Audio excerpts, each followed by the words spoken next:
मध्ये पीक विमा सुरू केला, ही चांगली योजना सुरू केली त्यांनी युती सरकारने। पुन्हा हे लाडकी बहीण योजना आहे ती सगळ्या गोरगरीब महिलांना त्याचा फायदा व्हायला लागलाय।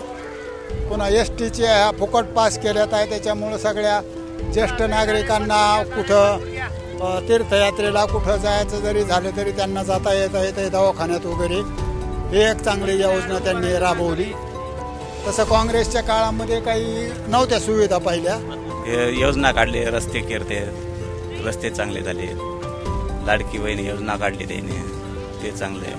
मोदी सरकारचं व्यवस्थित सगळं काम चांगलं आहे आम्हाला। सामान्य महिला असताना काय जे नाही ते करू शकते आणि ती करते खूप, जे ते आपापल्या पायावर उभा आहे हे खूप महत्वाचे। आजच्या तरी या पिढीला खूप छान आहे आणि ते करताय ते खूप छान आहे। आणि धन्यवाद करते की त्यांनी जी महिलांसाठी योजना चालू केली, तर मनपूर्वक आभार त्यांचे।